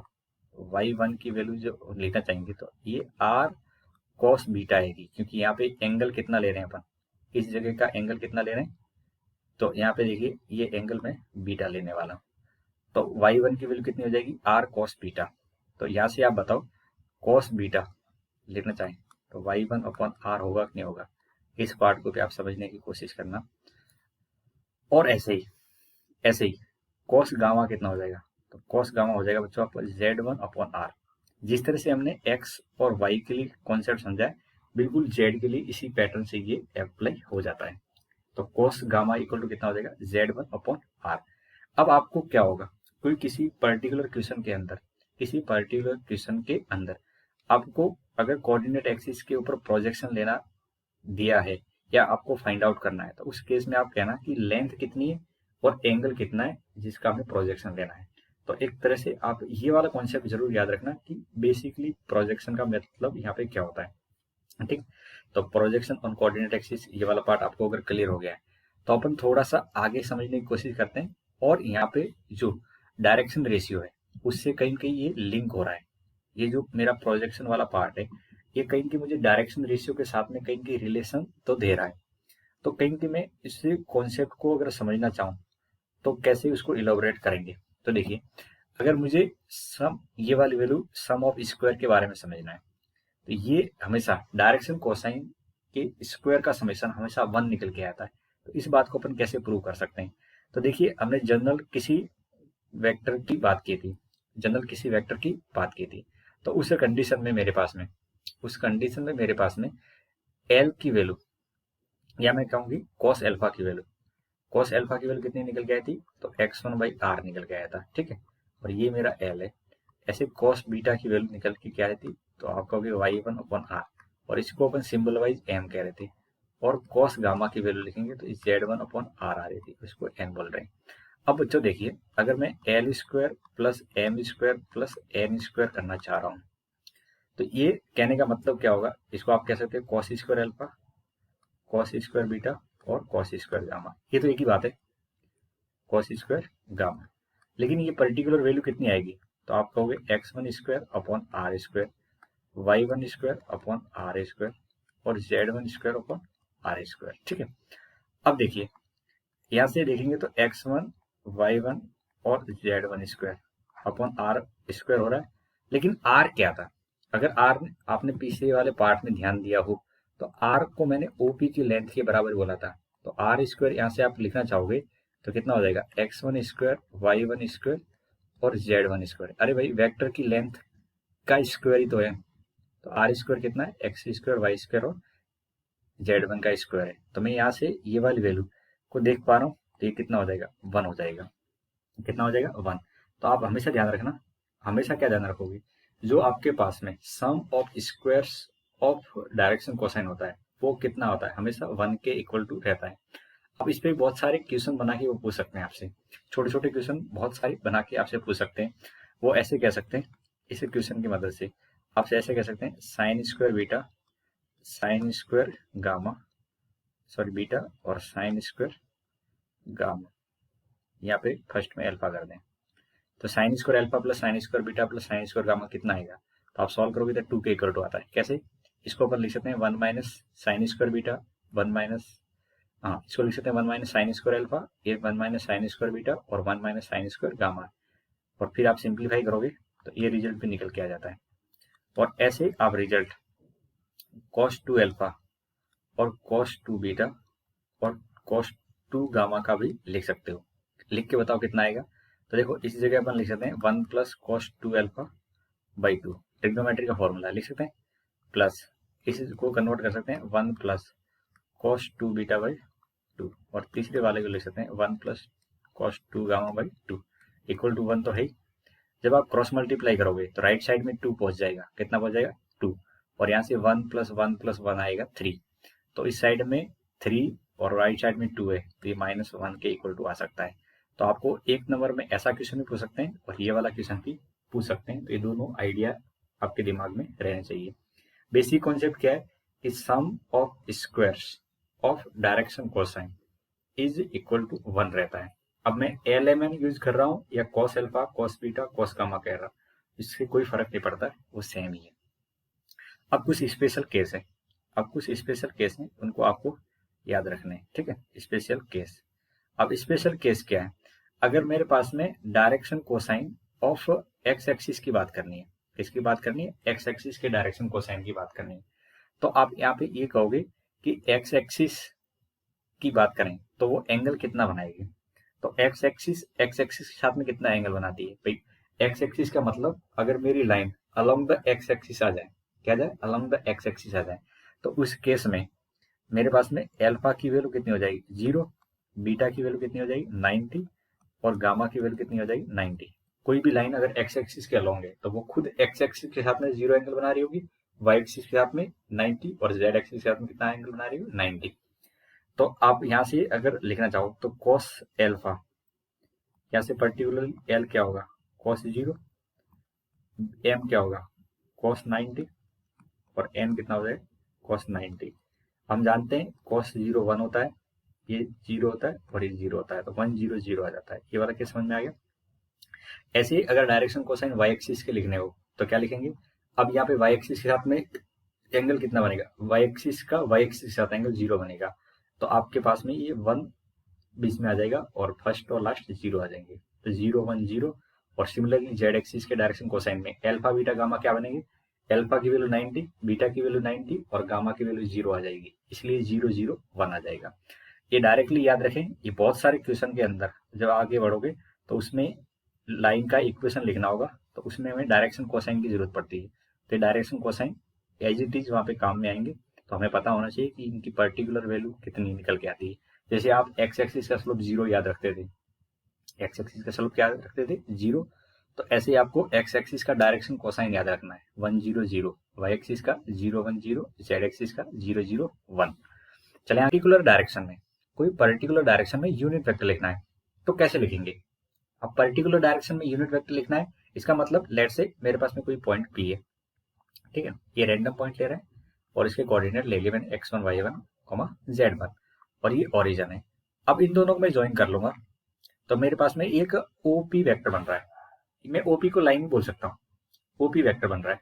इस ओपी वेक्टर की डायरेक्शन में एक मुझे यूनिट वेक्टर लिखना है, सिंपल फंडा समझ में आ रहा है, ओपी वेक्टर की डायरेक्शन में एक यूनिट वेक्टर लिखना है। अब याद करो वेक्टर का कॉन्सेप्ट, किसी भी पर्टिकुलर वेक्टर के अलोंग या उसकी डायरेक्शन में यूनिट वेक्टर लिखना हो तो हम क्या करते थे, उसके मैग्नीट्यूड से डिवाइड कर लेते थे, तो मैग्नीट्यूड से डिवाइड करेंगे तो पर्टिकुलर वेक्टर यूनिट वेक्टर बन जाता था। इतनी बात क्लियर है। अब मैं यहाँ से अगर वेक्टर लिखना चाहूँ तो ओपी वेक्टर क्या बनेगा, तो आप कहोगे x1 i cap, y1 j cap और z1 k कैप बनेगा। इतना बात क्लियर है, इतना फंडा क्लियर है। अगर मुझे यूनिट वेक्टर लिखना है तो क्या करना पड़ेगा, उसके मैग्नीट्यूड से डिवाइड करना पड़ेगा। और याद करो इसका मैग्नीट्यूड को अगर मैंने यहाँ से r बोल रहा हूँ, क्या बोल रहा हूँ, r, तो यहाँ पे ओपी का जो मैग्नीट्यूड होगा उसको r के इक्वल टू लिखना चाहें तो पर्टिकुलर वैल्यू कितनी निकल के आएगी, तो वो आ जाएगी x1 स्क्वायर, y1 स्क्वायर और z1 का स्क्वायर। इस बात पे किसी को कोई दिक्कत नहीं होनी चाहिए। अब यूनिट वेक्टर अगर मैं ऐसे लिखना चाहूँ तो क्या लिखूंगा, ओपी कैप लिखूंगा, जिसको आप एन कैप से शो कर सकते हैं। कितना होगा, ओपी वेक्टर अपॉन आर, यानी ओपी वेक्टर के डिवाइड में आर डालना है, तो ये x1 by are individually divide करते जाएंगे, y1 बाई आर, ये जे का कोफिशिएंट हो जाएगा, और z1 बाई आर, और ये के का कोफिशिएंट हो जाएगा। अभी जस्ट पिछली स्लाइड के अंदर जाके देखो, उसके अंदर हमने देखा था, पिछली स्लाइड के अंदर जस्ट x1 बाई आर तो कॉस एल्फा है, ये आप एल लिख सकते हो, तो इस जगह पे मैं कॉस एल्फा अगर लिख दूं तो आपको कोई आपत्ति नहीं होनी चाहिए। यहाँ पे लिखेंगे तो कॉस बीटा जे कैप और कॉस गामा और ये के कैप, और इसको मुझे symbol wise l m n के फॉर्म में लिखना है, तो एल आई एम जे और एन के, और ये मेरा क्या आ गया, यूनिट वेक्टर आ जाएगा। तो ये यूनिट वेक्टर आपको समझ में आ रहा है, लेकिन ये हमें बहुत सारी इंफॉर्मेशन दे रहा है, ये बहुत सारी इंफॉर्मेशन दे रहा है। अब क्या क्या इंफॉर्मेशन दे रहा है, इस इंफॉर्मेशन को अब यहाँ से कलेक्ट करना स्टार्ट करते हैं। यदि मुझे किसी पर्टिकुलर वेक्टर के अलोंग यूनिट वेक्टर लिखना है तो मैं जानता हूं कि उसके मैग्नीट्यूड से डिवाइड कर लेते हैं, लेकिन जैसे मैं मैग्नीट्यूड से डिवाइड करता हूं तो मेरे पास में जो लास्ट में रिजल्ट निकल के आता है, ये रिजल्ट में आई जे और के जो कोफिशिएंट है, या मैं कहूँगा कंपोनेंट है आई जे के, वो कौन है, वो है डायरेक्शन कोसाइन है। वो कौन है, डायरेक्शन कोसाइन। यहाँ पे आई जे एंड के जो कोफिशिएंट निकल के आ रहे हैं वो कौन है, वो डायरेक्शन कोसाइन है। कौन है, डायरेक्शन कोसाइन। तो कहने का मतलब ये हुआ, अगर मुझे कोई यूनिट वेक्टर लिखना है तो यूनिट वेक्टर लिखने के लिए सिंपली आपको क्या करना है, डायरेक्शन कोसाइन की वैल्यू के साथ में आई जे एंड के लगा लेना है। यानी कोई पर्टिकुलर लाइन दे रखी होगी और उस लाइन का x axis, y axis and z axis के साथ में एंगल पता है, तो उन एंगल का डायरेक्शन कोसाइन लेके आई जे के जोड़ दिया जाए तो हमारे पास में क्या आ जाएगा, यूनिट वेक्टर आ जाएगा। क्या आ जाएगा, यूनिट वेक्टर आ जाएगा। अच्छा, अगर आपको उल्टा पूछ लिया जाए, कोई वेक्टर के डायरेक्शन कोसाइन पूछ लिया जाए, कोई भी वेक्टर के डायरेक्शन कोसाइन पूछ लिए जाए तो क्या करोगे, किसी भी वेक्टर के डायरेक्शन कोसाइन अगर आपको पूछ लिए जाए तो आप सिंपली उस वेक्टर का यूनिट वेक्टर निकालोगे, उस वेक्टर का यूनिट वेक्टर निकालोगे, और यूनिट वेक्टर निकालने के बाद में जो आई जे एंड के कोएफिशिएंट होंगे उसी को अपन क्या बोलते हैं, डायरेक्शन कोसाइन बोलेंगे। तो ऐसा आपको क्वेश्चन देखने को मिलेंगे जिसमें पर्टिकुलर वेक्टर के डायरेक्शन कोसाइन पूछ सकते हैं। तो आपको यूनिट वेक्टर बना लेना है और उसमें से आई जे के हटा देने, तो रिमेनिंग पार्ट जो बचेगा वो क्या होगा, डायरेक्शन कोसाइन हो जाएगा। अब ये यूनिट वेक्टर बोल रहे हैं, क्या इस बात में सच्चाई है, तो यूनिट वेक्टर का तो क्या सुना है आपने, यूनिट वेक्टर का सुना है हमने कि मैग्नीट्यूड 1 होता है, तो क्या वाकई ऐसा है, तो बिल्कुल आप देखोगे तो यहाँ पे इसका मैग्नीट्यूड कितना बनेगा, l square m square plus n square. और जस्ट पिछले वाले केस में हमने पढ़ा है, क्या पढ़ा है कि l square plus m square plus n square की वैल्यू तो 1 होती है, तो हाँ ये यूनिट वेक्टर है, मुझे इस बात पे कोई कहने में परेशानी नहीं है। तो आपको कभी भी यूनिट वेक्टर लिखना होता तो एल एम एन के साथ में आई जे के लगा के लिख देंगे, और ये सेल्फ अंडरस्टूड है कि यहाँ पे l m n direction cosine रहेंगे। ठीक है, अब यहाँ पे दूसरी बात दिमाग में आती है बच्चों को कि सर डायरेक्शन कोसाइन के लिए साइन का एंगल काम में क्यों नहीं लिया, टेन का एंगल काम में क्यों नहीं लिया, और केवल कोसाइन का एंगल काम में क्यों लिया, यानी कोसाइन का रेशियो ही काम में क्यों ले रहे हैं, तो उसका भी आपको जवाब मिलेगा। बच्चों यूनिट वेक्टर, वेक्टर का मतलब क्या होता है, डायरेक्शन एंड मैग्नीट्यूड। अब यूनिट वेक्टर के अंदर क्या होगा, मैग्नीट्यूड तो 1 होता है, केवल डायरेक्शन बचती है। तो अगर केवल डायरेक्शन की बात है तो यहाँ पे इस वेक्टर को आप नजर से देखिए, ये मेरे पास में यूनिट वेक्टर है इस वाले बॉक्स के अंदर की, और इस बॉक्स के अंदर आप देखोगे तो आई जे एंड के साथ में क्या है, cos alpha cos beta and cos gamma है, और यूनिट वेक्टर हमें केवल डायरेक्शन देता है क्योंकि मैग्नीट्यूड तो 1 होता है। तो यहाँ पे डायरेक्शन देने के लिए आई जे एंड के जो कंपोनेंट है वो कौन है, cos alpha cos beta and cos gamma. इस वजह से क्योंकि यूनिट वेक्टर डायरेक्शन देता है और डायरेक्शन यहाँ पे मुझे cos alpha cos beta and cos gamma से मिल रही है, तो इस वजह से मैं क्या कहूंगा कि मुझे डायरेक्शन कोसाइन लिखने हो तो cos alpha cos beta and cos gamma को काम में लें। तो ये एक प्रूफ है, आपको दिमाग में रखना है कि यहाँ पे कोसाइन ही काम में क्यों लिया था। तो ये आपको अपने आप से याद से प्रूफ होते हुए पता लग गया होगा। ठीक है, अब आगे बढ़ते हैं और कुछ नया समझने की कोशिश करते हैं, क्योंकि इतनी अच्छी बात समझ में आ गई तो ये मजेदार बात है। कंक्लूजन के तौर पे क्या याद रखोगे, अगर हमें किसी भी वेक्टर के डायरेक्शन कोसाइन लिखने हो तो कैसे लिखोगे, नोट करके लिखोगे अपनी कॉपी के अंदर, उस वेक्टर का यूनिट वेक्टर निकाल दो और उस यूनिट वेक्टर में आई जे एंड के जो कंपोनेंट है वही आपके डायरेक्शन कोसाइन रहेंगे। ठीक, अब आगे बढ़ते हैं। डायरेक्शन कोसाइन की वैल्यू कॉस पे डिपेंड करती है, यानी कोसाइन की वैल्यू होती है, और कोसाइन की वैल्यू हम जानते हैं -1 से 1 के बीच में होती है। तो ये -1 से 1 के बीच में इंटीग्रल की वैल्यू की बात की जाए तो -1 आता है, 0 आता है एंड 1 आता है, और उसके अलावा वो फ्रैक्शनल में वैल्यू आती है। अब फ्रैक्शनल की जो वैल्यू होती है, जो प्रैक्टिकली कैलकुलेशन में काफी प्रॉब्लम करती है और उससे साथ डील करना थोड़ा सा मुश्किल हो जाता है। तो हमारा जो मोटा मोटा काम है वो डायरेक्शन कोसाइन के कारण कहीं कहीं थोड़ा सा कॉम्प्लिकेट हो जाता है। तो इस कॉम्प्लिकेशन से दूर आने के लिए या बाहर निकलने के लिए हमें कोई नई क्वांटिटी की जरूरत पड़ेगी। क्या करोगे, नई क्वांटिटी की जरूरत पड़ेगी। तो इसलिए हमें नया पैरामीटर यहाँ पे एक डिजाइन करना पड़ेगा, यहाँ डिफाइन करना पड़ेगा, जिसको अपन बोल रहे हैं डायरेक्शन रेशियो। अब इतना तो आपको क्लियरिटी है कि डायरेक्शन कोसाइन होते हैं, वो हमें किसी पर्टिकुलर लाइन के डायरेक्शन के बारे में बताते हैं। अब ये जो वैल्यू होती है इनके साथ अगर कुछ मल्टीप्लाई कर दें, क्या करते हैं, कुछ मल्टीप्लाई कर दें, तो डायरेक्शन तो हमें कोई डिस्टर्ब नहीं होगी। जैसे आप कोई वेक्टर था और वेक्टर में कोई कांस्टेंट मल्टीप्लाई कर लेते थे तो उससे क्या होती थी, उसकी डायरेक्शन तो वही रहती थी पर लेंथ बदल जाती थी। क्या होती थी, लेंथ बदल जाती थी। तो यहाँ से अगर हम किसी पर्टिकुलर लाइन की बात करें तो उस लाइन के जो डायरेक्शन कोसाइन होते हैं और उस लाइन की जो लेंथ है उसको हमें चेंज करना हो पर डायरेक्शन वही रखनी हो तो आप मैग्नीट्यूड नहीं चेंज करोगे, और मैग्नीट्यूड के लिए आप उनके कोएफिशिएंट को किसी से मल्टीप्लाई कर सकते हैं। तो यहाँ पे अगर डायरेक्शन कोसाइन को किसी कांस्टेंट से मल्टीप्लाई कर दिया जाए तो हमें कहीं की वो उस पर्टिकुलर लाइन की डायरेक्शन के बारे में बताएगी। लेकिन मल्टीप्लाई करने से क्या होगा, आपकी जो फ्रैक्शनल वाली वैल्यू थी वो एक परफेक्ट नंबर बन जाएगी। फ्रैक्शनल वाली वैल्यू क्या बन जाएगी, परफेक्ट नंबर बन जाएगी। तो डायरेक्शन का ही काम करें लेकिन थोड़ी क्वांटिटी अच्छे फॉर्म में आ जाए जिसको कैलकुलेशन में डील करना आसान हो जाए, या हमारे पास में कोई पर्टिकुलर वेक्टर आ रहा है उस वेक्टर से हमें डायरेक्टली मिल जाए, तो ऐसी क्वांटिटी को हमने डायरेक्शन रेशियो नाम दिया। तो डायरेक्शन कोसाइन में क्या कमी थी कि वो फ्रैक्शनल वैल्यू देता है, -1, 0 एंड 1 इंटीजर वैल्यू है, बट उसके अलावा बहुत सारी फ्रैक्शनल वैल्यू आती है। तो इस फ्रैक्शनल वैल्यू की प्रॉब्लम को कम करने के लिए हमें एक नई क्वांटिटी की जरूरत पड़ी, लेकिन उसका मेन काम क्या होगा, डायरेक्शन का काम होगा, उसको बोलते हैं डायरेक्शन रेशियो। अब यहाँ पे जो डायरेक्शन रेशियो है इनको पर्टिकुलरली हम कुछ नाम दे देते हैं। तो डायरेक्शन रेशियो यहाँ पे जितने डायरेक्शन कोसाइन थे उन्हीं के कॉरस्पॉन्डिंग रहेंगे, तो उनके नाम देते हैं ए, बी एंड सी। और शॉर्ट फॉर्म में क्या बोलेंगे, इसको बोलेंगे डी आर। क्या बोलेंगे, डी आर। ठीक है, और डायरेक्शन कोसाइन, अब डायरेक्शन कोसाइन क्या थे, तो डायरेक्शन कोसाइन थे आपके एल एम एन। क्या थे, direction cosine l m N.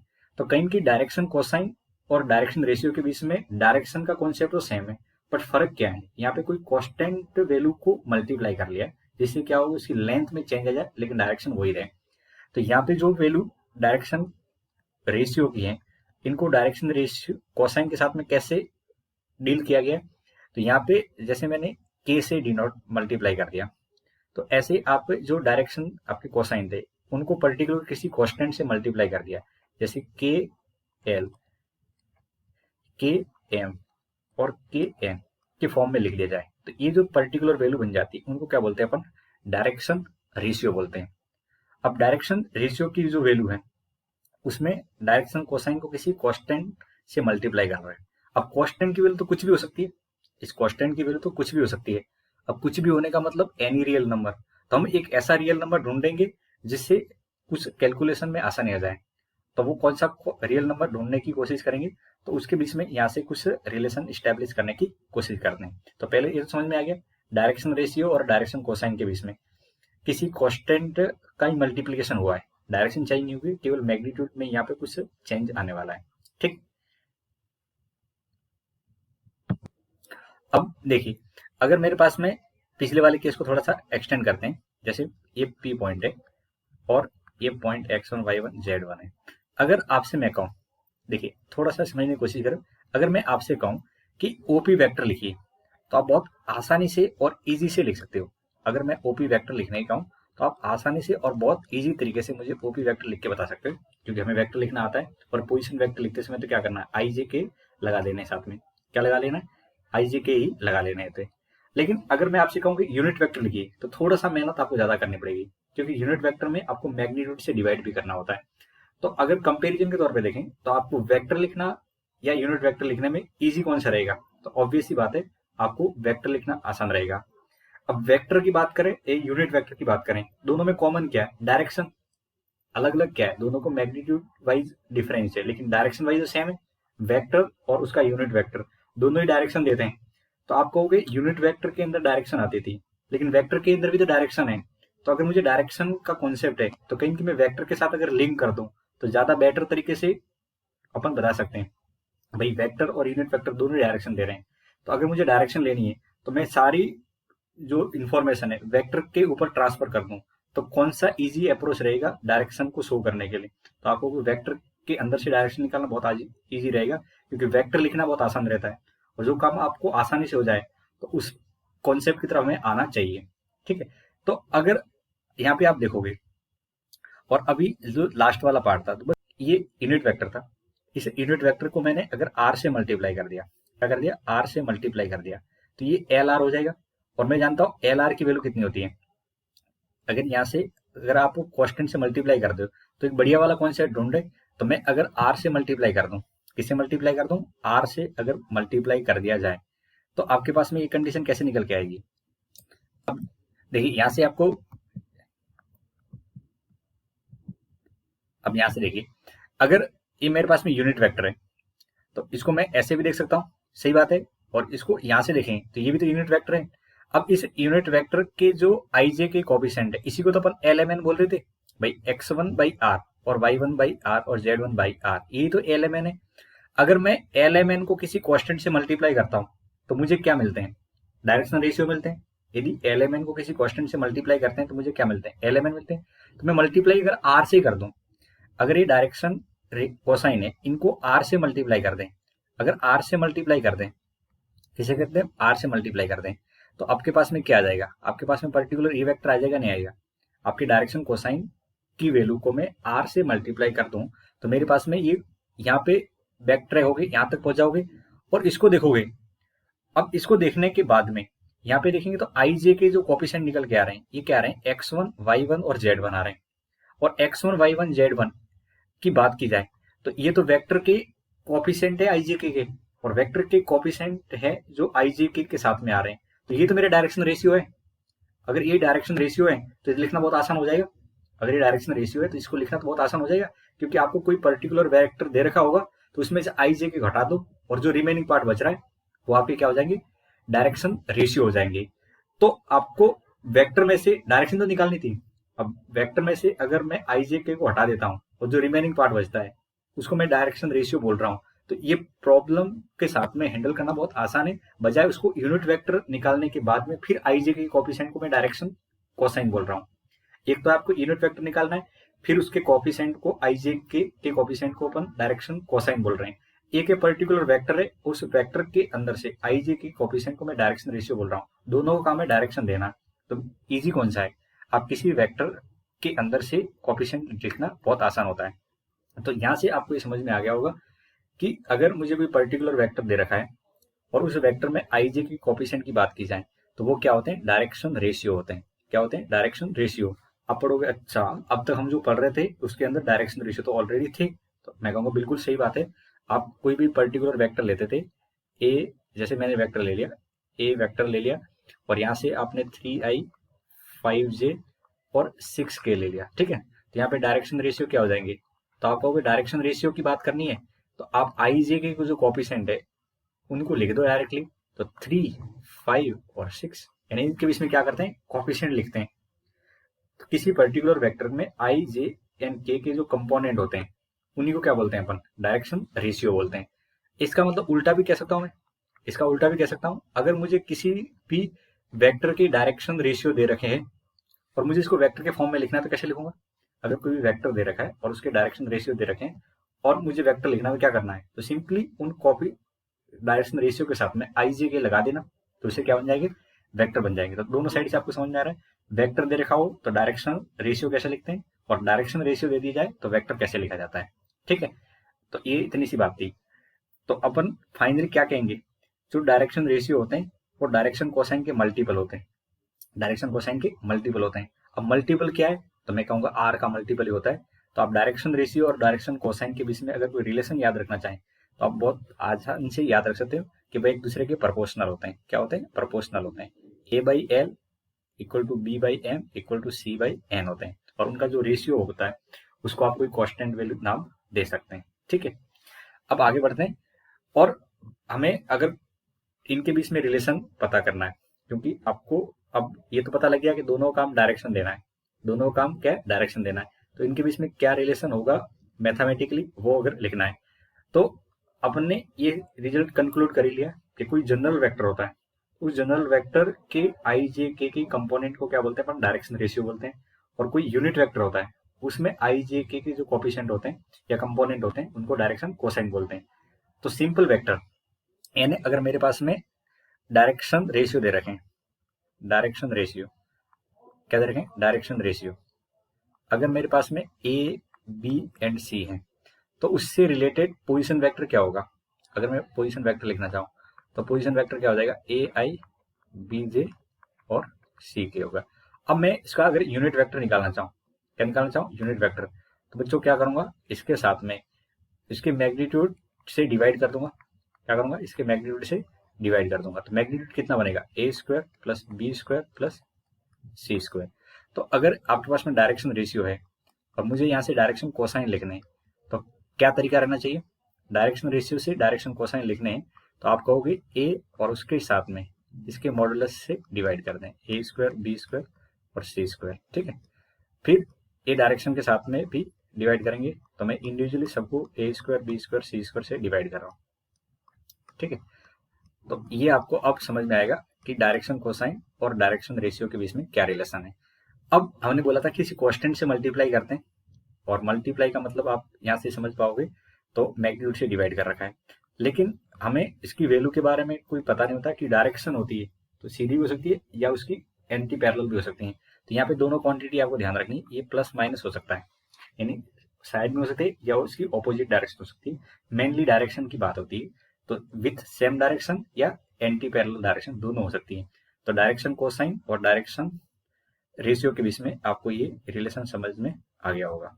ठीक है, यही वाली वैल्यू इसी को मैं एल बोलूंगा, इसी पर्टिकुलर वैल्यू को एम बोलेंगे और इस पर्टिकुलर वैल्यू को एन बोलेंगे। तो डायरेक्शन कोसाइन और डायरेक्शन रेशियो के बीच में आपको रिलेशन समझ में आ गया होगा। अब आगे बढ़ते और फटाफट से पॉइंट कवर करने की कोशिश करते हैं। यदि कोई लाइन सेगमेंट दो पॉइंट को ज्वाइन करते हैं और उसके मुझे direction ratio and direction cosine लिखने, तो कैसे लिखूंगा, तो बच्चों मैंने डायरेक्शन रेशियो को सीधा किस पे लाके कंक्लूड किया था, वेक्टर पे किया था। तो मैं हमेशा वेक्टर की नजर से सोचना स्टार्ट करूंगा, फिर आईजे के जो कंपोनेंट होंगे उसी को अपन वेक्टर सॉरी डायरेक्शन रेशियो बोलेंगे। तो यहाँ पे दो पॉइंट है और उन पॉइंट को ज्वाइन करने वाली लाइन के क्या करने हैं, direction ratio and direction cosine लिखने हैं। तो लेट से एक कोई पॉइंट है x1 y1 z1 और बी पॉइंट है x2 y2 और z2। अब डायरेक्शन के मुझे रेशियो किसके लिखने हैं, लाइन सेगमेंट के लिखने हैं।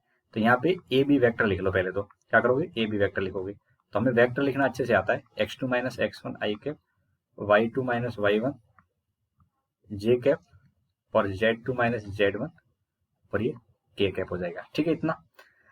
अब यहाँ पे जो आई जे एंड के कोफिशिएंट होते हैं इसी को तो अपन डायरेक्शन रेशियो बोलते हैं। तो आप डायरेक्शन रेशियो यहाँ से लिखोगे, डायरेक्शन रेशियो क्या लिखोगे, ठीक है। तो यहाँ पे आई जे के हटा दो, तो ये जो पर्टिकुलर वैल्यू निकल के आ रही है x2 minus x1 y2 minus y1 और z2 माइनस z1, इन्हीं पर्टिकुलर वैल्यू को क्या बोलेंगे, डायरेक्शन रेशियो बोलेंगे। समझ में आया, ये डी आर आपको पता लग गए, क्योंकि वेक्टर से ही फाइनली अपन को डील करना है। अब डायरेक्शन कोसाइन लिखने, तो डायरेक्शन कोसाइन लिखते समय क्या करेंगे, इसके मैग्नीट्यूड से डिवाइड कर लेंगे। क्या करेंगे, इसके मैग्नीट्यूड से डिवाइड कर लेंगे। तो यहां से आप लिखोगे डायरेक्शन कोसाइन, डायरेक्शन कोसाइन। तो डायरेक्शन कोसाइन के लिए आपको क्या करना है, ये x2 माइनस x1 है, इसके साथ में ए बी के मैग्नीट्यूड से डिवाइड कर लेना है। y2 माइनस y1 इसके साथ में इसके मैग्नीट्यूड से डिवाइड कर लेना, और z2 माइनस z1 उसको इसके मैग्नीट्यूड से डिवाइड कर लेना। अब जो वैल्यू निकल के आएगी ये आपके क्या हो जाएंगे, डायरेक्शन कोसाइन हो जाएंगे। तो आपको दो पॉइंट को ज्वाइन करने वाले लाइन के डायरेक्शन कोसाइन लिखने हैं, तो दो पॉइंट को ज्वाइन करने वाला पहले वेक्टर लिख लो, और उस वेक्टर में से आई जे के हटा दो, तो रिमेनिंग पार्ट जो बचेगा उसी को अपन क्या बोलेंगे, डायरेक्शन रेशियो बोलेंगे। अब डायरेक्शन रेशियो से डायरेक्शन कोसाइन निकालने, तो आप सिंपली उसके अंदर मैग्नीट्यूड से डिवाइड कर लोगे। ये पूरी कहानी आज ये जो क्लास हुई है हमारी, इसे क्लास का फाइनली आपको कंक्लूजन ये समझ में आना चाहिए। ठीक है, अब आगे बढ़ते हैं। और अगर आपसे पूछें angle between two line, angle between two line, ये पॉइंट अगर हमें समझ में आ जाता है तो ऑलमोस्ट ऐसा मान के चलो आगे आपका 3D का पार्ट बहुत आसान लगेगा और आपको मजा आएगा। ठीक है, तो एंगल बिटवीन टू लाइन, तो हमने सुना है एंगल तो किसी दो डायरेक्शन के बीच में होता है। एंगल किसके बीच में होता है, दो डायरेक्शन के बीच में होता है। तो मान के चलो लाइन है L1 और L2। अब बताओ दो लाइन की डायरेक्शन को कौन यहाँ पे बता सकता है, तो आप कहोगे डायरेक्शन, लाइन की डायरेक्शन तो डायरेक्शन रेशियो भी बता सकते हैं या डायरेक्शन कोसाइन भी बता सकते हैं। तो हमारे पास में इंफॉर्मेशन दो टाइप की हो सकती है, दोनों लाइन की डायरेक्शन कोसाइन की वैल्यू दे सकते हैं या दोनों लाइन की डायरेक्शन रेशियो की वैल्यू दे सकते हैं।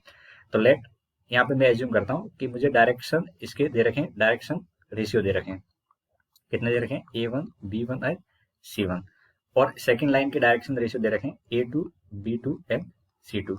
या अगर इसके डायरेक्शन कोसाइन की बात करें तो ऐसे दे रखा होगा L1, दोनों ही दे सकते हैं आपसे L1 M1, और यहाँ से डायरेक्शन कोसाइन की बात करें तो L2 M2 और N2, और उनके बीच में मुझे एंगल फाइंड आउट करना है, तो इसी को एंगल अपन थीटा बोल सकते हैं।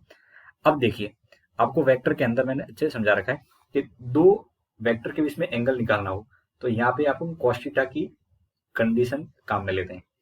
अब दो लाइन के बीच में एंगल निकालना हो तो आप क्या करोगे, दो वेक्टर के बीच का एंगल निकाल दो, दो लाइन के बीच में एंगल निकालना हो तो दो वेक्टर के बीच में एंगल निकाल दो।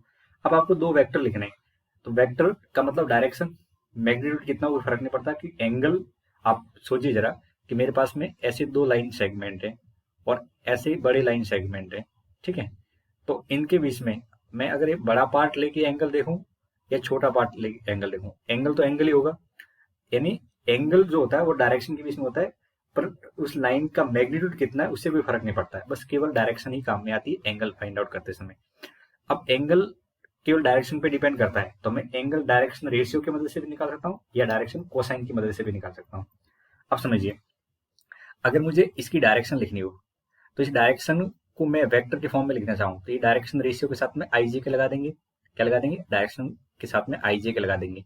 और डायरेक्शन कोसाइन के फॉर्म में लिखना चाहें तो ये LMN के साथ में आई जे के लगा देंगे। तो फर्स्ट कंडीशन लिख दे in term of direction ratio. अगर मेरे पास में डायरेक्शन रेशियो है तो इन डायरेक्शन रेशियो के टर्म में कैसे लिखेंगे, in term of direction ratio. तो आप देखिए यहाँ से cos थीटा की वैल्यू जो लिखेंगे, क्या लिखेंगे, cos थीटा की वैल्यू।